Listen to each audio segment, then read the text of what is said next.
Big TV భక్తి సమాచారం WhatsApp ఛానల్లో జాయిన్ అవ్వండి. అన్ని విశేషాలు ఎప్పటికప్పుడు తెలుసుకోండి.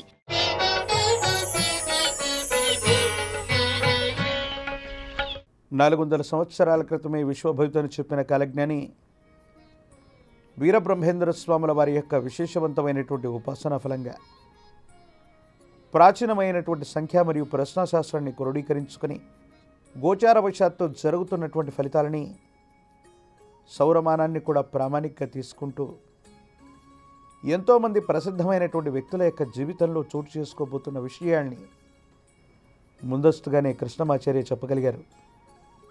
ఈరోజు కార్యక్రమంలో కూడా మరో ముఖ్యమైనటువంటి అంశాన్ని గురించి మనం తెలుసుకునేటువంటి ప్రయత్నం చేద్దాం. మనందరికీ అపోహలు అపార్థాలు కొన్ని ఉంటూ ఉంటాయి. కొన్ని విషయాల పట్ల భక్తి ఉండొచ్చు, విశ్వాసం ఉండొచ్చు, కానీ మూఢ విశ్వాసాలు ఉండకూడదు. 400 సంవత్సరాల క్రితం విశ్వభవితను చెప్పిన కాలజ్ఞాని వీరబ్రహ్మేంద్ర స్వాముల వారు సమాజంలో ఉన్న ఎన్నో అసమానతలని, ఎన్నో మూఢాచారాలని రూపుమాపగలిగినటువంటి మహిమాన్వితమైనటువంటి సంఘ సంస్కర్త. గురుదేవుల యొక్క పరంపరలో ఎన్నో మూఢ విశ్వాసాల గురించి చైతన్యం కలిగించాల్సినటువంటి గురుతరమైనటువంటి బాధ్యత కూడా మాలాంటి వాళ్ళ మీద ఉంటుంది. ఈ మధ్యకాలంలో ఆంధ్రప్రదేశ్కు సంబంధించినటువంటి ఉప ముఖ్యమంత్రి వర్యులు మాన్యశ్రీ కొనిదెల పవన్ కళ్యాణ్ గారి యొక్క ధర్మపత్ని, ఆవిడ విదేశీరాలైనప్పటికీ కూడా వారి కుమారుడికి సంబంధించినటువంటి ఒక ప్రమాదం నుండి బయటపడ్డందుకో లేదా మనసులో ఉన్నటువంటి మొక్కు కారణంగానో కలో వెంకటనాయక అంటూ ఉంటాం కదా, అటువంటి వెంకటేశ్వర స్వామి వారి యొక్క సన్నిధానానికి వెళ్ళి ఆవిడ తల వెంట్రుకల్ని సమర్పించుకున్నారు. చాలామంది దీన్ని శిరోముండనంగా కొంతమంది వ్యక్తులు సోషల్ మీడియాలో ప్రచారం చేశారు. దీన్ని నేను గతంలో ఖండించాను, మళ్ళీ ఖండిస్తున్నాను. ఏ ఆలయ ప్రాంగణంలోనైనా భక్తితో శిరోజాలను సమర్పించుకోవటం శిరోముండనం కాదు, తల వెంట్రుకల్ని భగవంతుడికి సమర్పించడమే. వీటిని తలనీలాలు ఇవ్వటం అని అంటారు. పండితులకు తెలియనిది కాదు, పామరులు కూడా తెలుసుకోవాల్సినటువంటి అంశం. శిరోముండనం చేయటం వల్ల భర్తకి ఏదో హాని జరుగుతుంది, భర్త ఏదో ఇబ్బంది పడతాడన్నటువంటి విషయం గురించి సోషల్ మీడియాలో విశేషవంతమైనటువంటి చర్చ జరిగింది. అన్నా లెచినోవా పవన్ కళ్యాణ్ గారి యొక్క సతీమణి తలనీలాలు ఇవ్వటం వల్ల పవన్ కళ్యాణ్ గారి యొక్క జాతకం మీద ఏదైనా ప్రభావం పడనుందా? ఈ కారణంగా ఆవిడ తీసుకున్న ఈ నిర్ణయం ఆయన సమీపమైన భవిష్యత్తు మీద ఏదైనా ప్రభావాన్ని చూపెట్టేటువంటి అవకాశం ఉందా అన్న విషయం గురించి మనం తెలుసుకోబోతున్నాం. ప్రశ్నాశాస్త్రాన్ని అనుసరించిన ప్రతిసారి నేను చెప్పే అంశం, రాహు సంఖ్య అయినటువంటి 4 కానీ కేతు సంఖ్య అయినటువంటి 7 కానీ ప్రత్యేకమైన ఫలితాలను ఇస్తూ ఉంటాయి. రాహు సంఖ్య అయినటువంటి 4 వస్తే ప్రతికూలవంతమైన ఫలితమని, కేతు సంఖ్య అయినటువంటి 7 వస్తే కొన్ని ప్రతికూలవంతమైన ఫలితాలు కూడా కొన్ని సందర్భాల తర్వాత అనుకూలంగా మారుతాయని చెప్తూ ఉంటాను. పవన్ కళ్యాణ్ గారి యొక్క జాతకం మీద కానీ వ్యక్తిగతమైనటువంటి భవిష్యత్తు వల్ల కానీ ఈ ఉదంతం వల్ల వెంకటేశ్వర స్వామికి తలని ఇలా అర్పించడం వల్ల ఆయన జీవితంలో ఏదైనా ఇబ్బంది కలగనుందా? శివాయ బ్రహ్మణే నమ, వీరబ్రహ్మేంద్ర స్వామినే నమో నమ. జై వీరబ్రహ్మ జై గోవిందమాంబజై. వచ్చినటువంటి ఫలితం 4. ప్రశ్నాశాస్త్రాన్ని అనుసరించి ప్రశ్న వేసే ముందే నేను చెప్పినటువంటి అంశం 4 రాహు సంబంధమైన ఫలితం.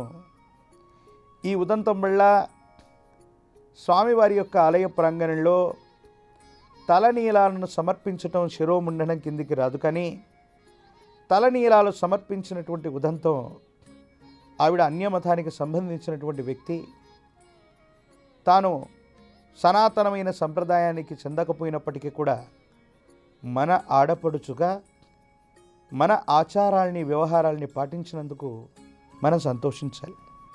కానీ ఎందుకో తెలీదు, ప్రశ్నాశాస్త్రాన్ని అనుసరించి వచ్చినటువంటి ఫలితం కొన్ని సందర్భాల్లో మొక్కులను తీర్చుకునేటప్పుడు అవ్వచ్చు, సాంప్రదాయాలు పాటించే సందర్భంలో అవ్వచ్చు, యజ్ఞయాగాది క్రతువులు చేస్తున్నప్పుడు అవ్వచ్చు, వైదిక సంబంధమైనటువంటి క్రతువులు చేస్తున్నప్పుడు అవ్వచ్చు, నియమనిష్టలతో కూడిన జీవన విధానంతో భగవంతుడి యొక్క సన్నిధానంలో క్రతువులను ఆచరించాలి. మరి ఏమైందో తెలియదు కానీ పవన్ కళ్యాణ్ గారి యొక్క వ్యక్తిగతమైనటువంటి జీవితం మీద, ఆరోగ్యపరమైనటువంటి అంశాల పట్ల కానీ, ఇతరత్రా స్థితిగతుల వల్ల కానీ వీటికి సంబంధించినటువంటి విషయంలో ఏదైనా ప్రభావం చూపెట్టేటువంటి అవకాశం ఉంటుంది. కలో వెంకటనాయకః, ఈ కలియుగంలో ప్రత్యక్ష అవతారమూర్తి వెంకటేశ్వర స్వాముల వారు. అక్కడ ఏ విషయంలో కూడా స్వల్పమైనటువంటి దోషాన్ని చేసినటువంటి వ్యక్తులు కూడా కాలగర్భంలో కలిసిపోయినటువంటి ఫలితాలు మనకు తెలుసు. ఒక స్త్రీగా మన భారతావనికి సంబంధించినటువంటి సంప్రదాయాల్ని ఆవిడ పాటించింది. ఇది శిరోముండనం కాదు, ఇది తప్పనిసరిగా ఆవిడ తల నీలాలని సమర్పించడమే. ఈ విషయం గురించి నేను స్పష్టంగా చేశాను, స్పష్టంగా చెప్పడం కూడా జరిగింది. ఉభయ తెలుగు రాష్ట్రాల్లో చాలామంది మహిళలు భర్త ఉండగానే శిరోజాలు సమర్పించటం ఆనవాయితీగా వస్తూ ఉన్నటువంటి సందర్భం. కానీ కొన్ని సందర్భాల్లో భార్యాభర్తలు ఇద్దరూ కూడా వెళ్ళి ఈ క్రతువులో పాల్గొని ఉన్న పవన్ కళ్యాణ్ గారు కూడా స్వామివారి యొక్క సన్నిధానానికి అదే సందర్భంలో సతీ సమేతంగా వెళ్ళి ఉన్న ఇది సరైనటువంటి ఇదేమో. ధర్మశాస్త్రాలు, వేదశాస్త్రాలు, సనాతనమైనటువంటి సంప్రదాయానికి పట్టుకొమ్మలు.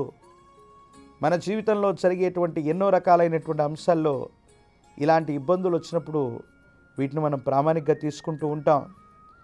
వెంకటేశ్వర స్వామి వారికి ఆగ్రహం కలిగించిందని కాదు, కానీ తాను తలనీలాలు ఇవ్వటం కూడా తప్పు కాదు. కానీ వైదిక ధర్మంతో ధర్మపత్ని సమేతంగా కానీ, సతీ సమేతంగా కానీ మళ్ళీ ఒక్కసారి లక్ష్మీ వెంకటేశ్వర స్వామి వారి యొక్క సన్నిధానానికి పవన్ కళ్యాణ్ గారు వెళ్ళి రావటం వల్ల ఒక దుర్యోగం తొలగిపోతుంది.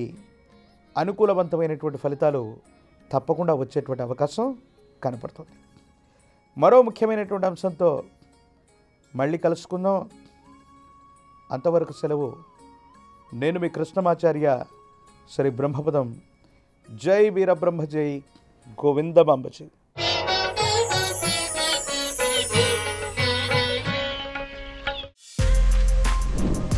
For more videos like this, subscribe Big TV channel.